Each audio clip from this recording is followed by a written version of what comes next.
Assalamualaikum. Waalaikumsalam. Allah karim.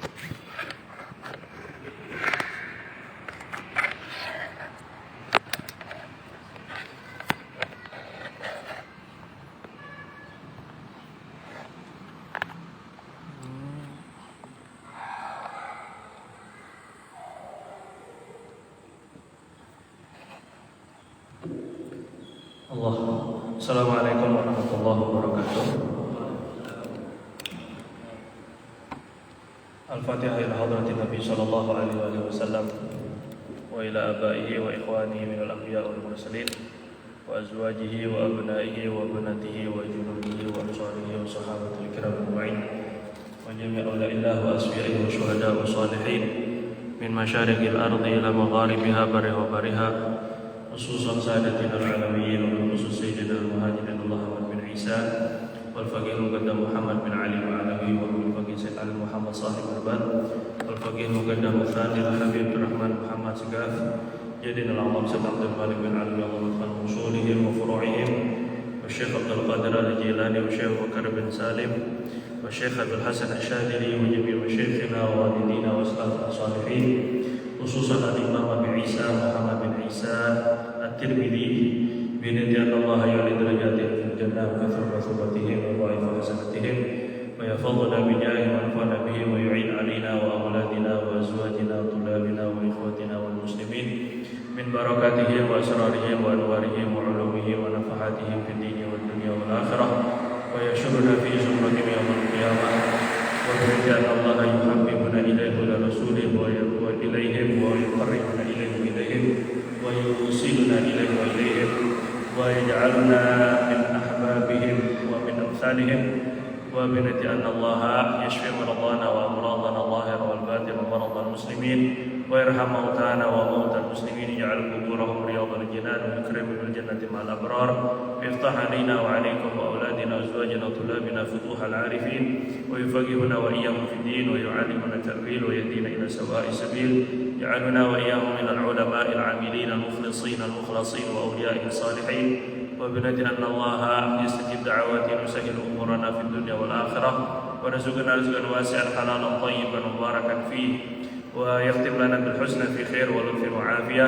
على هذه النيات وعلى كل نية صالحة وعلى ما نوينا وعلى ما نوى مشايخنا ووالدنا وأسلافنا الصالحون إلى حضرة النبي صلى الله عليه وآله وسلم بألف ألف ألف الفاتحة أعوذ بالله من الشيطان الرجيم بسم الله الرحمن الرحيم الحمد لله رب العالمين الرحمن الرحيم مالك يوم الدين إياك نعبد وإياك نستعين اهدنا الصراط المستقيم صراط الذين أنعمت عليهم غير المغضوب عليهم ولا الضالين رب اغفر لي ولوالدي وللمؤمنين آمين بسم الله الرحمن الرحيم الحمد لله اللهم صل وسلم على سيدنا محمد وعلى آل سيدنا محمد سبحانك لا علم لنا إلا ما علمتنا إنك أنت العليم الحكيم وما أسألكم عليه أجرا إن أجري إلا على الله الذي فطرني رب العالمين.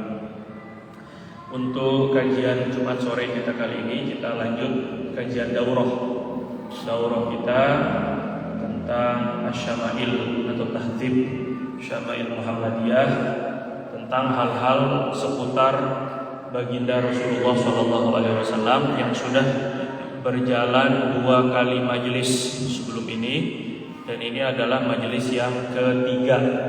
Sebelum kita lanjut, ana sedikit membahas kemarin. Ada yang kurang lengkap penjelasan daripada keterangan hadis yang kemarin di halaman 11, 3 baris daripada bawah, mengenai tentang khotam, mengenai tentang cap stempel kenabian, bahwa stempel kenabian atau khatamun nubuwah, setiap para nabi itu memiliki stempel kenabian ataupun juga seperti bentuknya dijelaskan dalam hadis seperti daging tumbuh. Semua para nabi punya itu, dan itu ciri wajib untuk seorang nabi yang mengaku nabi. Dia harus memiliki stempel, cap, tanda kelahiran, tanda kenabian. Nah, bentuknya di riwayat kemarin dari Sayyidina Abdullah bin Sarjis radhiyallahu taala anhu, fara'aitu, 3 baris dari bawah halaman 11, Fara'aitu mawdi'al khatam ala katifaihi mithlal jum'i.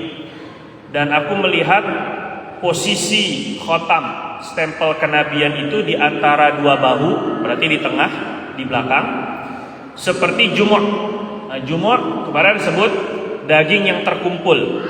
Nah, ini lebih rinci lagi, al-jumur itu seperti kumpulan jari. Jadi jari kalau kita kumpulkan, ini bahasanya al-jumur, jum'ul kafain. Ketika kita jum'ul kaf, ketika kumpulkan, ini kita rapatkan, itu bentuk stempel kenabian itu daging tumbuhnya itu bentuk seperti jari yang ditumpuk, seperti jari yang direkatkan. Jadi seperti ada garis dan urat-urat yang kita sebutnya, ada urat-uratnya ataupun ada alurnya, ada alurnya itu daging yang menjadi stempel kenabian. Seukuran lebih kurang, kemarin ada riwayat seukuran telur puyuh daging stempel kenabian itu. Ada juga riwayat seukuran telur burung unta, kurang lebih, karena kan gak diukur oleh sahabat, hanya kira-kira pandangan mata, beda-beda kan. Dan yang ini di sini seukuran satu tangan yang dikumpulkan atau jari satu tangan yang dikumpulkan. Haulaha khilan, di sekitaran stempel kenabian itu khilan ada syama. Khilan itu bermakna tanda lahir atau seperti tai lalat kita sebutnya. Ada tanda di tubuh seperti tai lalat, syama. Ka'annaha sa'alil, yang nonjol seperti bintik-bintik. Al-sa'alil itu artinya daging-daging tumbuh. Ya, kalau kita biasanya di punggung tuh ada daging-daging tumbuhnya, itu namanya sebut sa'alil. Jadi stempel kenabian Nabi SAW itu memiliki stempel kenabian atau cap kenabian di belakang bahunya. Itu seperti besar itu kurang lebih, kalau dalam riwayat Sayyidina Abdullah bin Sarjis ini seperti seukuran ini jari yang dikumpulkan satu tangan. Kemudian dia memiliki beberapa tai lalat, ada bentuknya seperti tai lalat, dan ada daging tumbuhnya, beberapa daging-daging tumbuh. Jadi di sekitarannya itu seperti itu. Terus kemudian kita lanjutkan ke bab berikutnya, bab maja'a fi sya'ri Rasulillah sallallahu alaihi wasallam, bab mengenai riwayat tentang rambutnya Rasulullah SAW. Walaupun kemarin kita sudah sedikit banyak membahas tentang bagaimana bentuk rambutnya Rasulullah SAW, maka di sini beliau lebih menekankan kembali. An Anas bin Malik radhiyallahu taala anhu, dari sahabat Nabi Anas bin Malik radhiyallahu anhu berkata, kana sya'ru Rasulillah sallallahu alaihi wasallam ila nisfi udunai, adalah dulu rambutnya Nabi itu sampai pertengahan kedua telinganya. Jadi maknanya ada riwayat nanti sampai bawah cuping telinga kemarin. Ada riwayat sampai jadi agak panjang, gondrong rambutnya Nabi SAW. Ada yang sampai pertengahan saja, pertengahan kuping, pertengahan telinga. Ada yang sampai cuping telinga atau daging kenyal di bawah telinga. Ada yang sampai pertengahan leher atau antara bahu dengan telinga. Dan ada juga riwayat sampai bahu. Dan itu paling panjangnya riwayat tentang rambutnya Rasulullah SAW. Jadi ini tergantung kondisi. Ala kulli hal, rambutnya Nabi ini panjang. Kemudian an Qatadah qala qultu li Anas, dan riwayat daripada Sayyidina Qatadah seorang tabi'in, aku berkata kepada sahabat Nabi Anas bin Malik, kaifa kana sya'ru Rasulillah sallallahu alaihi wasallam, bagaimanakah bentuk rambut Nabi SAW? Ini bisa kita ambil di dalam pertanyaan ini, bahwa yang dipelajari daripada hadis, yang dipelajari daripada sunnah, ternyata tabi'in bertanya tentang Rasul bukan hanya tentang sunnah-sunnahnya, cara ibadahnya, ataupun tentang akhlaknya, tapi mereka sampai bertanya bagaimana rambutnya baginda. Ini tujuannya adalah mengajarkan kepada kita agar kita memiliki rasa penasaran, keingintahuan, istifsarat, ingin tahu betul pengetahuan bagaimana hal-hal yang seputar tentang Nabi SAW, bahkan sekecil-kecilnya. Semua hal tentang Nabi semuanya indah. Semua hal tentang Nabi itu besar. Jadi walaupun hanya rambut, bahkan sampai sahabat itu cari tahu apakah Nabi ada bulu ketiak atau enggak. Jadi sampai seperti itu Nabi SAW dipelajarinya. Jadi betul-betul semua bagian daripada Nabi. Laqad kana lakum fi Rasulillahi uswatun hasanah. Fi Rasulillah, di dalam semua diri Rasul. Apakah itu dandanannya Nabi, apakah itu rumah tangganya Nabi, ada di dalam diri Nabi uswah, contoh suri tauladan yang baik. Itu Allah nggak katakan fi ibadati Rasulillah, hanya dalam ibadahnya aja misalnya. Enggak dikatakan, Allah enggak berkata hanya di dalam masalah akhlaknya Rasulullah. Nah, fi Rasulillah, di semua bahagian Rasul bisa menjadi contoh yang baik, kecuali yang memang kita tidak mampu dan tidak boleh untuk mengikutinya. Jadi secara umum mereka, para sahabat, para tabi'in, orang-orang salafun saleh terdahulu ingin tahu bagaimana Nabi. Jadi kalau orang-orang Ahlul Kitab disebutkan dalam Al-Quran, ya'rifunahu kama ya'rifuna abna'ahum, mengenal Rasulullah seperti kenal dengan anak mereka sendiri. Kalau Ahlul Kitab saja hanya dari cerita-cerita di kitab-kitab suci mereka bisa mengenal Rasulullah seperti mereka kenal anak sendiri. Maka bagaimana dengan kita yang umat Nabi kok gak kenal Rasul? Nah, ini penting sekali ya. Qala, kata Sayyidina Anas ketika ditanya tentang rambut Rasul, lam yakun bil jadi wala bisabti. Rasulullah sallallahu alaihi wasallam tidak keriting, keribo, dan juga tidak terlalu lurus rambutnya. Karena ya belum, jadi antara-antara, tidak terlalu keriting, tidak terlalu lurus, berarti maknanya ikal, mari kita sebut. Karena ia belum sya'ru syahmata udunai. Ini riwayat yang kedua. Rasulullah SAW itu rambutnya sampai kedua cuping telinganya. Syahmatai udunai. Rambutnya ya belum sampai sya'ru, rambutnya Nabi syahmata udunai. Cuping, ini cuping nih, daging yang kenyal-kenyal di bawah telinga itu namanya cuping. Cuping kedua telinganya. Jadi tadi sampai pertengahan telinga, kemudian sekarang sampai telinga. Ya ala kulihal kurang lebih, tak agak kepanjangan, potong sedikit. Kalau seandainya sudah panjang jadi agak berbeda-beda.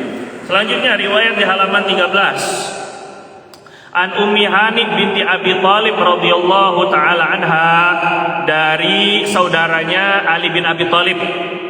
Ali bin Abi Thalib ini Ummu Hani binti Abi Thalib, entah kakaknya ataupun adiknya Sayyidina Ali bin Abi Thalib. Qalat, meriwayatkan, qadima Rasulullah sallallahu alaihi wasallam Makkah qadamatan.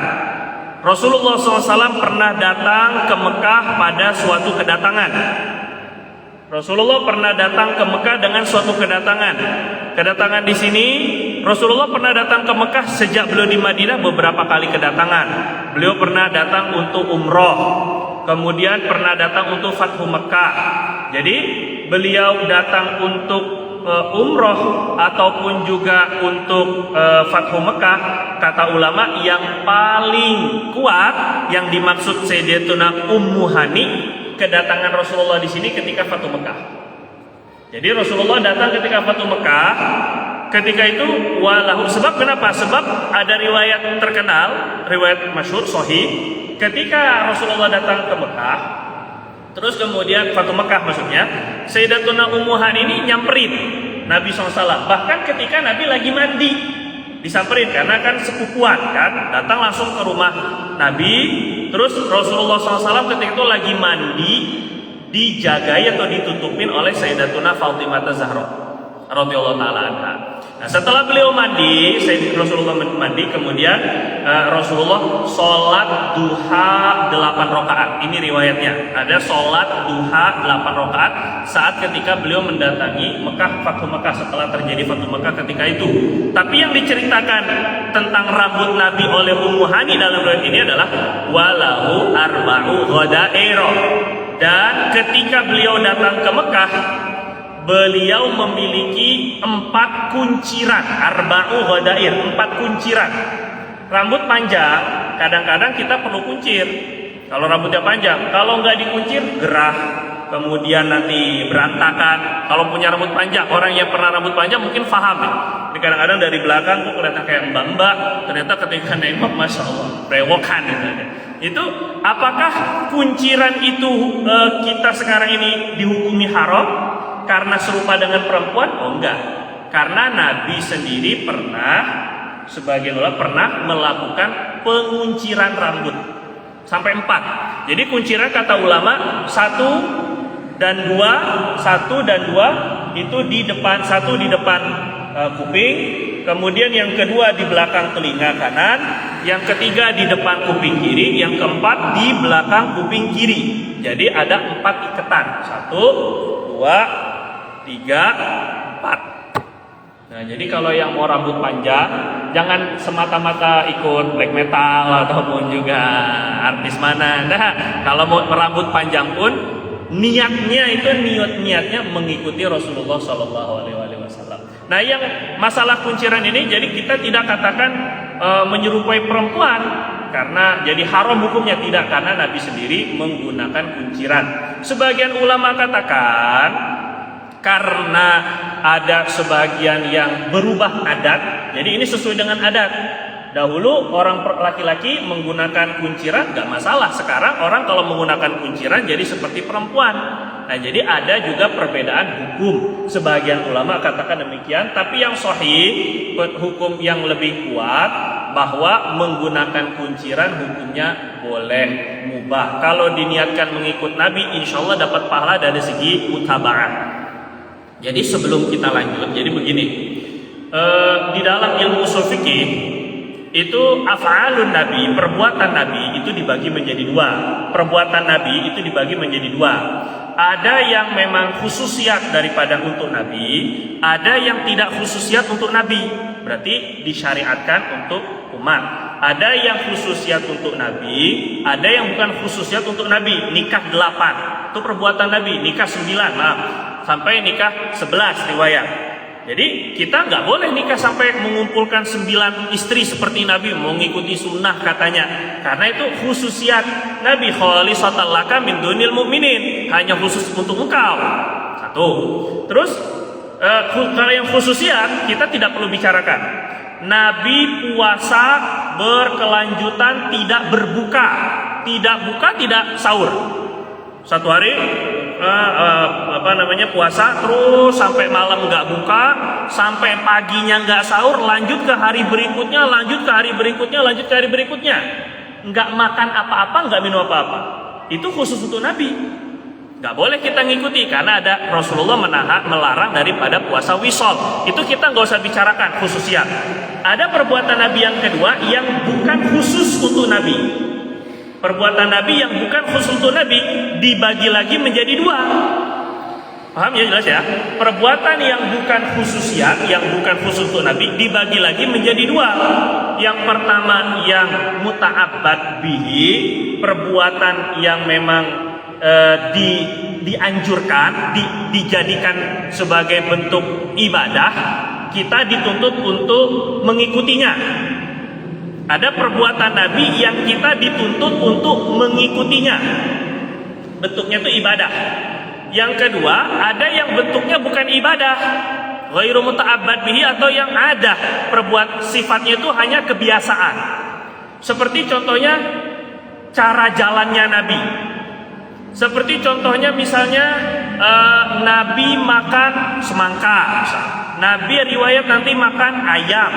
Apakah itu kan ada kebiasaan aja kan, bukan ibadah? Apakah yang seperti ini dan Nabi nggak pernah nyuruh, tidak pernah memerintahkan kita untuk ada misalnya siapa yang memakan semangka maka fadilah keutamaannya seperti ini, kan nggak ada. Berarti maknanya bukan ibadah, itu kebiasaan.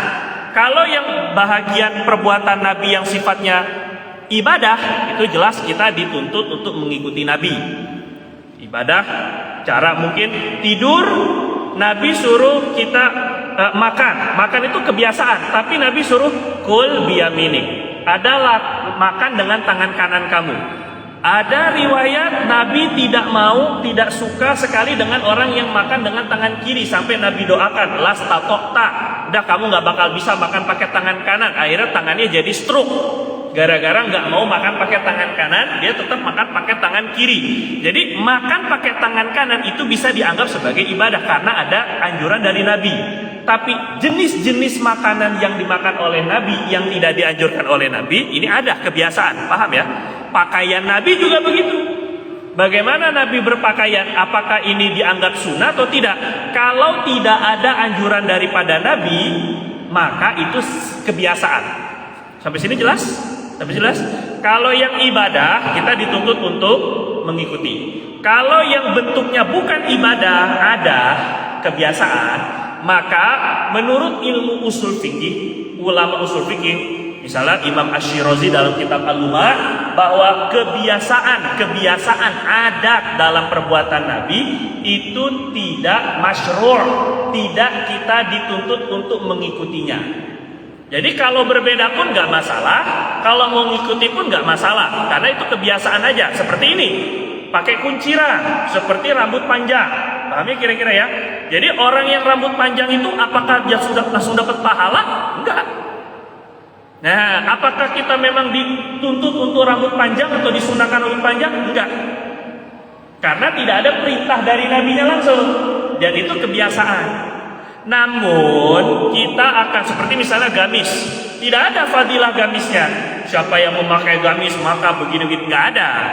Cuma ketika kita memakai gamis itu ada ya kebiasaan, walaupun Nabi tidak anjurkan, tapi kita dapat riwayat-riwayat, oh Nabi suka pakai gamis. Kita pakai gamis niat mutaba'ah, niat ngikut. Yang dapat pahala tuh karena niatnya itu. Jelas gak? Jadi kalau kita katakan apakah memakai gamis hukumnya sunnah? Enggak, gitu ya. Tapi ketika memakai gamis niat untuk ngikuti Nabi, paham ya? Dapat pahalanya dari karena niat ingin ngikut Nabi, begitu lebih kurang. Jadi makanya kita lihat ulama-ulama Mesir, ulama-ulama Turki pakainya jas. Karena nganggapnya, karena mereka pintar usul fikih. Dalam usul fikih memang perbuatan-perbuatan ada kebiasaan yang tidak dituntut di dalam hadis, Nabi tidak menuntut untuk melakukannya, itu kebiasaan. Sama kayak ini, nguncir, rambut panjang, itu kebiasaan aja. Jelas ya kira-kira ya. Jadi perlu ilmu. Kita akan dapat pahala kalau niatnya mutaba'ah. Kayak kemarin Nabi bilang, kita pengen ngikut cara jalannya Nabi cepat, agak cepat, langkahnya jauh. Itu pelajaran kita sebelumnya. Tapi berjalannya nggak dapat pahala, niatnya itu. Kalau dia niat ngikuti Nabi, itu yang dapat pahala. Kira-kira gitu ya. Jadi empat kunciran tadi itu penjelasannya seperti itu. Wa an Ibnu Abbas radhiyallahu taala anhuma, dari Ibnu Abbas, anna Rasulullah SAW kana yusdilu au yasdulu au yasdilu sya'rahu. Boleh beberapa macam cara bacanya ya. Kana yusdilu sya'rahu. Nabi SAW itu membuat sadal. Mensadal, kalian jelaskan sadal itu apa? Mensadal rambutnya. Ini cara nyisirnya Nabi. Itu cara mengatur rambutnya Nabi. Dulu kata Sidina Abdullah bin Abbas, dulu Nabi itu suka rambut itu sadal. Sadal itu artinya ada beberapa penafsiran. Sadal tuh gimana? Pertama, sadal itu poni. Jadi suka buat poni, karena panjang, gondrong. Jadi yang lebih dari poni itu dipotong, itu sadel. Jadi pemisahannya itu di atas, pemisahan rambutnya. Yang kedua, sadel itu bermakna semua rambutnya ke belakang. Pokoknya disisir semua ke belakang, nggak ada belah-belah lah pokoknya, ke belakang semuanya. Itu sadel. Ya, dulu Nabi kayak gitu, dulu semua ke belakang, nggak ada pembelahannya. Terus wa kanal musyrikun yafraquna aw yafriquna ru'usahum, yafriqun aw yafruquna ru'usahum. Namun orang-orang musyrik di sini adalah penyembah berhala. Namun orang-orang musyrik mereka menyisir dengan membelah rambutnya di tengah. Jadi style, gaya rambut orang-orang orang-orang yang penyembah berhala itu dibelah tengah rambutnya. Wa kana ahlul kitab yusdiluna ru'usahum. Adapun kafir ahlul kitab, Yahudi, Nasrani, mereka melakukan sadal tadi, enggak dibelah, disisir ke belakang semuanya aja. Nah, jadi ada dua style nih gaya ini kan. Orang-orang musyrik yang nyembah berhala itu membuat style rambutnya itu belah tengah, sedangkan ahlul kitab itu mereka melakukan sadal atau isdal ke belakang semuanya, atau tadi bikin poni. Jelas ya, jadi bukan dibelah intinya, ya ima semuanya ke belakang atau depan belakang. Belahnya tuh di belakang depan tuh namanya sadal. Wakana, nah ini kaidah dari Abdullah bin Abbas. Wakana yuhibbu muwafaqata ahlil kitab fi ma lam yu'mar fihi bisyai. Nabi itu senang menyerupai ahlul kitab, senang mengikuti tradisi ahlul kitab, maksudnya Yahudi dan Nasrani, pada perkara yang tidak ada perintah apapun dari Allah. Jadi kalau seandainya ada dua style rambut tadi, style gayanya orang musyrik, yaitu di apa? Di belah tengah. Ada sadel tadi di belakangin semuanya. Apalah nggak tahu nama sekarang, nama-nama style rambut itu nggak paham sih. Yang kedua ada yang namanya sadel. Ini dilakukan oleh Yahudi Nasrani. Pilih mana? Ngikuti orang musyrik yang nyembah berhala atau ngikuti Yahudi Nasrani yang walaupun sama-sama kafir tapi beda tingkatan. Kalau ahlul kitab Yahudi Nasrani mereka kafir tapi masih punya kitab suci, masih ada nabinya, masih mengakui Allah, begitulah lebih kurang. Jadi nabi kalau untuk suatu perkara, mungkin tradisi, mungkin adat, mungkin kebiasaan yang gak ada larangan daripada Allah untuk berbeda dengan orang-orang kafir, maka beliau lebih suka ngikut ahlul kitab, mirip sama Yahudi, mendingan ngikut Yahudi atau Nasrani. Jadi makanya beliau sisirannya itu sadal ke belakang semuanya, atau ada poninya di depan, jadi sisanya dikebelakangin. Paham ini ya? Tetapi kemudian itu kaidah umumnya. Summa kemudian faroko Rasulullah SAW rosa. Tapi kemudian Nabi juga melakukan belah tengah rambutnya di akhir usianya atau di akhir masa hidup Nabi itu justru di belah tengah Nabi itu. Nah ini jadi begini, yang disebut man tashabbaha biqaumin fahuwa minhum. Dalam hadis, siapa yang menyerupai suatu kaum maka akan digolongkan bersama kaum itu. Kita nggak boleh menyerupai orang kafir, kita nggak boleh menyerupai orang non muslim. Ya, yang nggak boleh itu nggak semuanya haram. Satu. Yang kedua, maksud dari mata syabaha biqaumin faminhum, kata ulama, yang terlarang atau haramnya itu yang memang khusus mengenai peribadatan mereka. Tapi kalau yang tidak mengenai ibadah mereka, yang tidak mengenai kekhususan dalam ritual mereka, kita menyerupai mereka dalam tradisi keagamaan mereka, nggak boleh.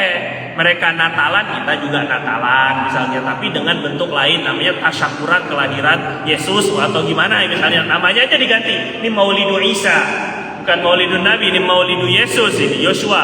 Nah, misal itu jelas tidak boleh, karena itu yang diikuti itu suatu perkara yang menjadi tradisi keagamaan atau ritual agama daripada agama mereka, itu jelas nggak boleh. Tapi kalau seandainya mengikuti pakaian yang nggak khusus untuk mereka pakai pakaian tutup aurat, kita juga pengen pakaian yang seperti mereka misalnya, tapi nggak ada lambang-lambang salibnya, nggak ada, tutup aurat juga iya, maka ini nggak sampai berdosa. Jadi nggak semua tasyabuh, tidak semua menyerupai diri itu kemudian dihukumi jadi haram, nggak ya. Jadi tergantung khusus untuk perkara yang diikuti itu dalam masalah apa dulu, nggak semuanya. Seperti halnya Nabi mengikuti rambut mereka, jelas nggak haram, karena itu hanya kebiasaan aja, bukan tentang tradisi agama. Ada ulama yang mengatakan bahwa Nabi menyerupai orang-orang ahli kitab ini pada awal-awal masa keislaman, fi awal ini Islam, agar mereka lebih tergugah hatinya, lebih tersentuh dengan perbuatan Nabi. Oh, Nabi ini kok ngikuti kita, Ternyata Nabi sendiri banyak setelah Islam sudah menyebar, sudah besar namanya, maka Nabi banyak ingin berbeda dengan mereka.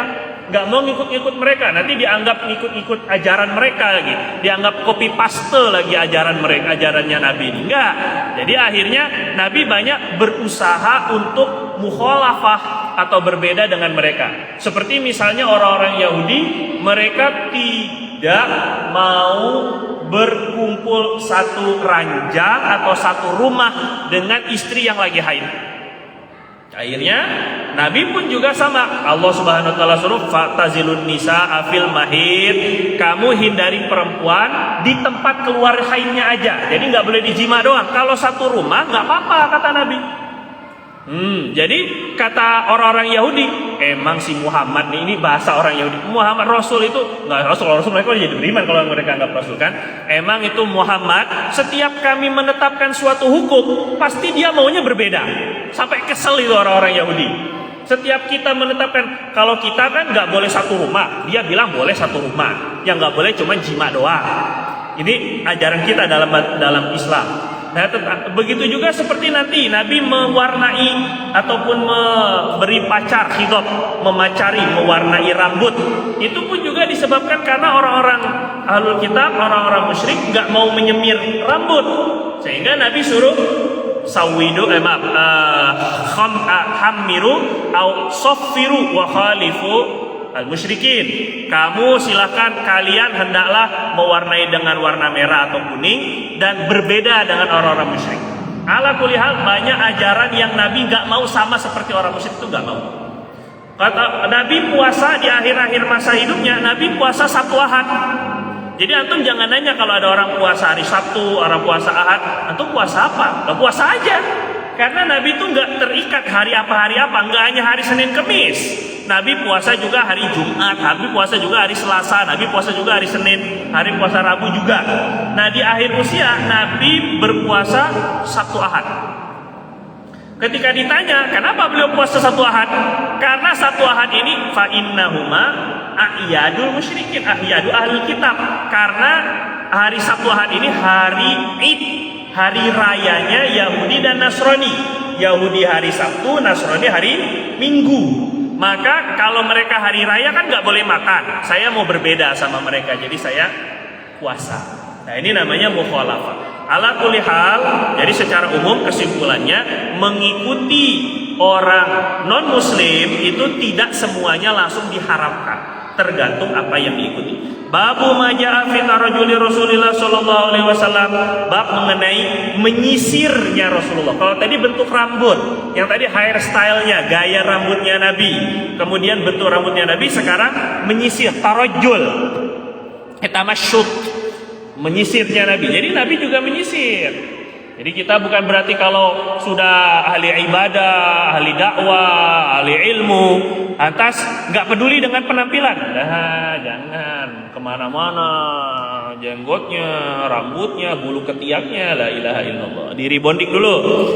An Aisyah radhiyallahu taala anha qalat kuntu urajjila ra'sa Rasulillah sallallahu alaihi wasallam wa ana haid. Pertama, hadis daripada Sayyidatuna Aisyah berkata, kuntu dulu aku senantiasa, ini biasanya kana lil mudawamah, biasanya kadang-kadang kana itu untuk terus-menerus.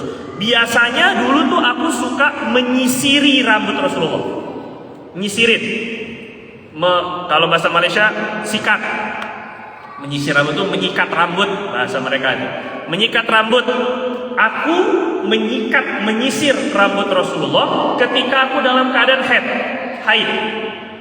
Ini dari hadis ini saja, itu yang pertama kita ambil bahwa istri, khidmat pelayanan seorang istri sampai seperti itu. Di antara antum ada nggak yang disisirin sama istri antum? Istri tetangga lah, istri antum lah kan, disisiri sama istri. Ini juga ngamalin sunnah. Apa Nabi nggak bisa nyisir sendiri? Kan bisa. Nyisir selama apa dan seberat apa nyisir? Enggak. Ya hanya sekedar ngasih kepala, ternyata cuman sekedar nyisir. Nabi ingin ya biar istrinya tuh merasa ada jasa, ada apalah macam-macam. Jadi disisirin sama Nabi itu dikemaskan. Kita ingin agar suami kita rapihin. Mungkin kalau orang sekarang pakai dasi lah apa segala macam itu, nih Pak ini kancingnya nggak benar, itu biasanya. Itu sunnah Sayyidatuna Aisyah radhiyallahu taala anha. Jadi kalau untuk khidmat dengan menyisir saja di khidmat, apalagi nyetrika, Sayyidatuna Aisyah sampai siwaknya Nabi itu dicuciin. Sikat giginya Nabi dicuci setelah Nabi pakai, dikasih ke Sayyidatuna Aisyah. Sayyidatuna Aisyah pakai dulu untuk nyari barokah, baru dicuci.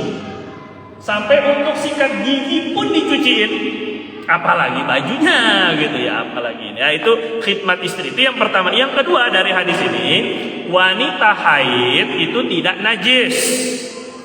Jadi Sayyidatuna Aisyah menegaskan, saya menyisiri rambut Rasulullah ketika saya sedang haid.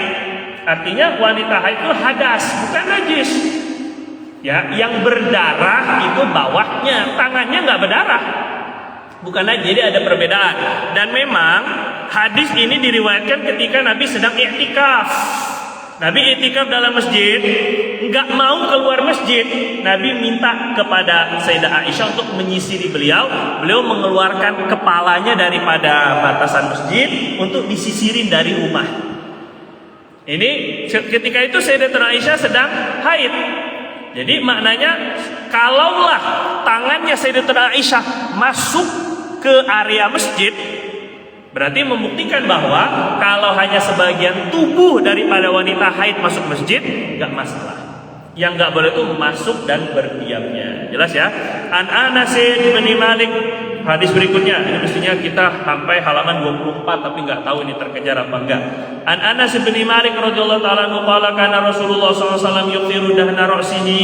Adalah Rasulullah sallallahu alaihi wasallam yuqtir, banyak sering sekali memakai dahna ra'sih, minyak rambutnya.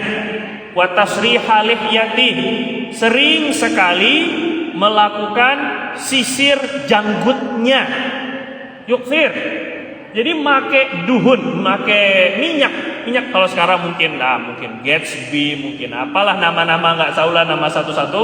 Atau yang paling bagus sekali adalah syajarah mubarakah zaitun, syajaratum mubarak iddahinu bizaitun. Kata Nabi, pakai minyak zaitun, fa innahu min syajaratim mubarakah, karena dia berasal daripada pohon yang penuh barokah.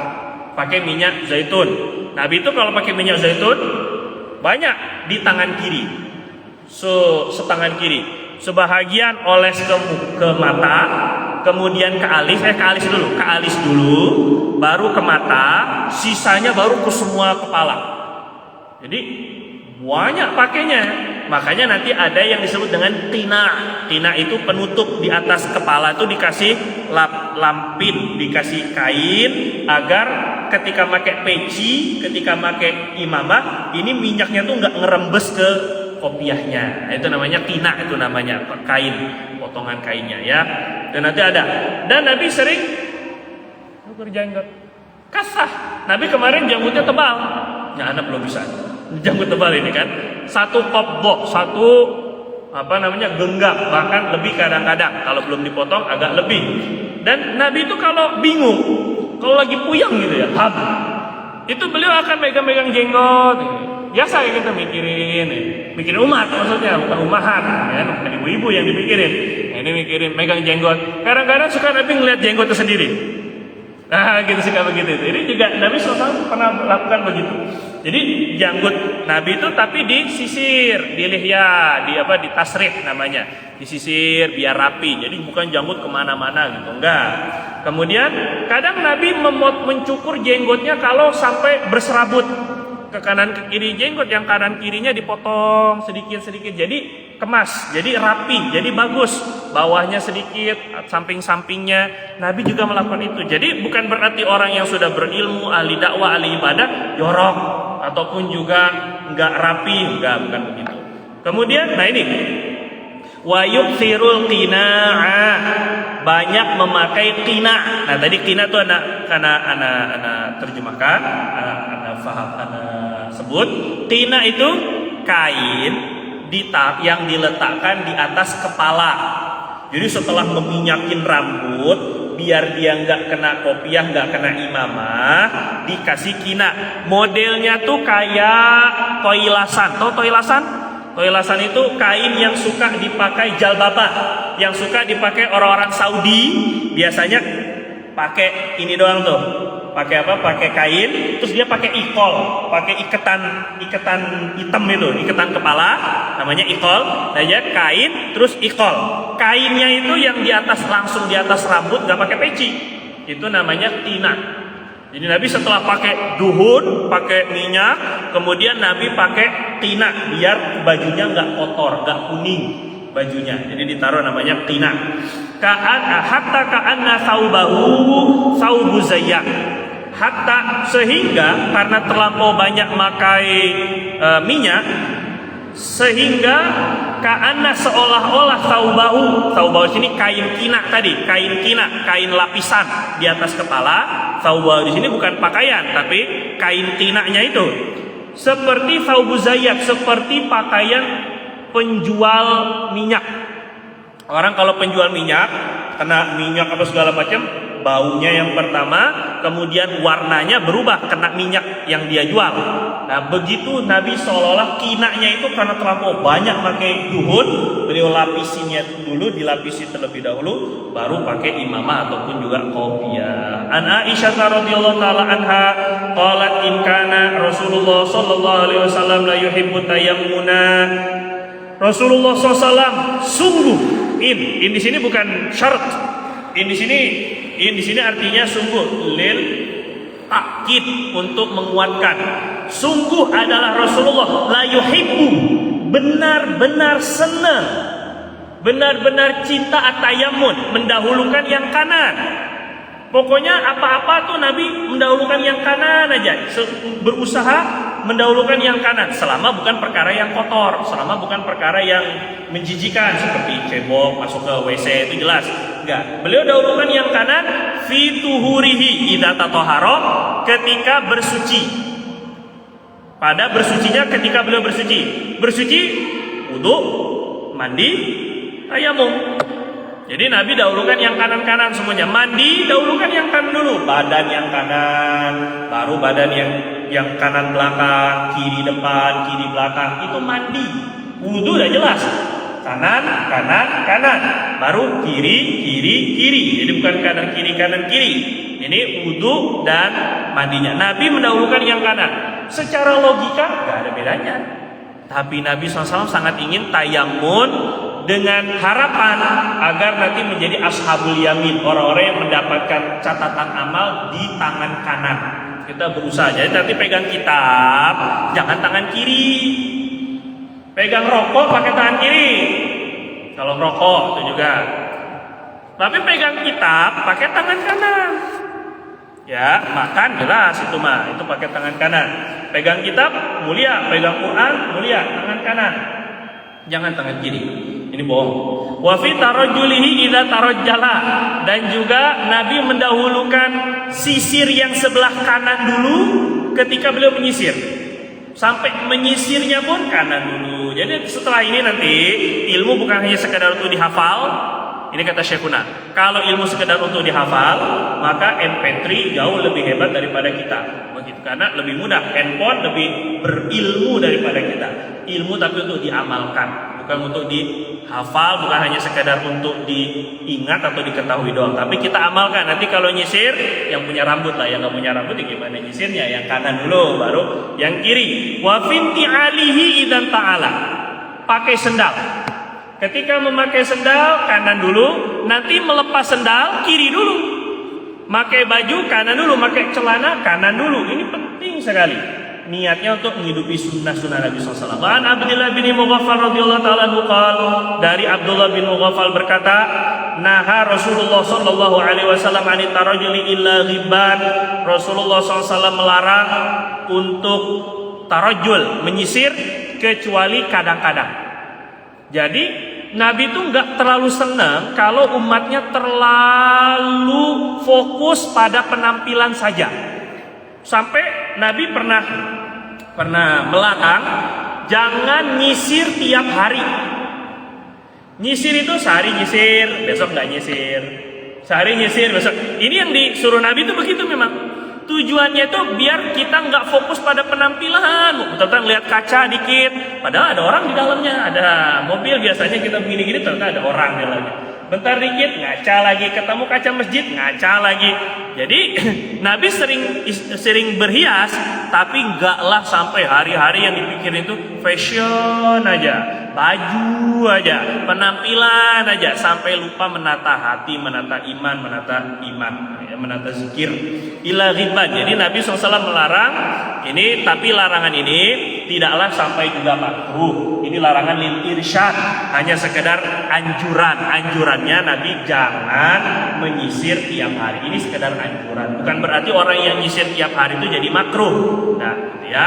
Babu majaa fi syaibi Rasulillah sallallahu alaihi wasallam. Bab mengenai hadis tentang syaibi Rasulillah, uban Rasulullah SAW itu bagaimana? An Qatadah rahimahullah qala qultu li Anas bin Malik. Sayyidina Qatadah berkata kepada, ini tabi'in, Qatadah ahli tafsir. Beliau katakan kepada Sayyidina Anas bin Malik, sahabat Nabi Anas, hal khadaba Rasulullah SAW? Rasulullah itu pakai semir enggak rambutnya? Khodoba, semir, ataupun kita pakai pacar kuku tapi dipakainya di rambut gitu ya. Qala, kata Sayyidina Anas, lam yablugh dzalik. Nabi tidak sampai rambutnya Nabi itu tidak sampai memerlukan semir.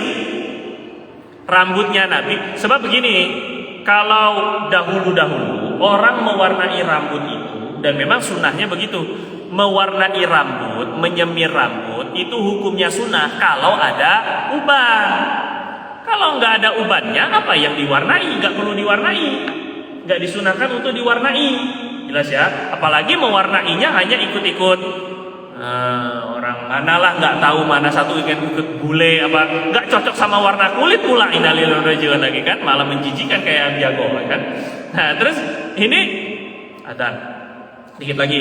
Jadi kata Sayyidina Anas, rambutnya Nabi itu enggak banyak ubannya, jadi enggak sampai perlu kepada cat atau semir, enggak perlu itu. Walaupun Nabi memakai semir, cuma jadi lam yablugh dzalika, ini bukan berarti Nabi tidak melakukan semir rambut. Nanti ada khusus, ada bab ataupun ada penjelasan Nabi juga memakai semir rambut. Tetapi maksud dari lam yablugh dzalika, rambutnya Nabi itu ubannya sedikit. Jadi sebenarnya nggak perlu semir pun nggak apa-apa, itu maksudnya. Tapi Nabi tetap pakai kadang-kadang. Innama kana syaiban fi sudghih, rambutnya Nabi itu beruban hanya pada sudghih. Ini apa sudghih? Antara mata dan telinga, ini sudghih. Pelipisnya Nabi di rambut, di otak, ini tempat otak itu. Nah itu namanya sudghih, itu ada uban di situ sedikit. Kemudian dalam riwayat-riwayat lain tambahannya Nabi itu berubannya ada di kepala sedikit. Kemudian di sudghih tadi, sudghih itu di dua pelipisnya kanan kiri ini ada sedikit, sama di anfaqoh. Di apa anfaqoh ini? Rambut antara bibir bawah dengan dagu, namanya anfaqoh. Ini juga ada ininya sedikit. Jadi di tiga itu jenggot lah, jadi jatuhnya jadi janggutnya itu ada sedikit. Nanti dihitung cuma beberapa belas helai saja. Jadi nggak banyak Nabi itu berubannya tuh nggak banyak. Walakin Abu Bakar khadhaba bil hinna wal katam. Tetapi kata Anas bin Malik, Sayyidina Abu Bakar tetap melakukan semir rambut dengan tumbuhan namanya henna, kita sekarang kenal dengan henna, dengan katam. Katam itu dia tumbuhan juga untuk mewarnai. Biasanya dia jadi warna merah gelap. Nah, jadi Sayyidina Abu Bakar nyemir. Jadi maksudnya Sayyidina Anas tuh pengen bilang begini, Qatadah, Nabi sih jarang nyemir, tapi kalau Abu Bakar semir, melakukan semir rambut. Kamu kalau mau semiran pun nggak masalah, karena Sayyidina Abu Bakar pun nyemir. Ini Sayyidina Anas bilang begitu, Sayyidina Abu Bakar tuh nyemirnya dengan hinna dan katam. Dan katam itu maksudnya kadang-kadang pakai hinna, kadang-kadang pakai katam. Bukan dua-duanya dijadiin satu. hina juga, katam juga, jadi hitam, dan hitam itu mewarnai dengan warna hitam. Mazhab Imam Syafi'i makruh tahrim, makruh tapi dapat dosa. Mewarnai dengan rambut warna hitam itu hukumnya seperti haram. Ya, dapat dosa, makruh tapi dapat dosa. Karena Rasulullah SAW pernah melihat ada orang yang nyemir rambutnya pakai warna hitam, ngasih salam kepada Nabi, gak dijawab sama Nabi. Nabi nggak mau jawab salam orang yang nyemir rambutnya pakai warna hitam. Kemudian Nabi SAW katakan orang yang nyemir rambutnya warna hitam itu akan diazab begini-begini oleh Allah Subhanahu Wa Taala. Jadi ala kulli hal ya ada larangan daripada Rasulullah SAW. Ini baru halaman 15. Wallahu taala a'lam bishawab. Sepertinya majelis kita akan kita tambahkan dari 15, mungkin nanti ada waktu lapang kita tambahin lagi waktu untuk majelis berikutnya. Wallahu a'lam bishawab. Subhanakallahumma bihamdika asyhadu an la ilaha illa anta nastaghfiruka wa natubu ilaik. Assalamualaikum warahmatullahi wabarakatuh.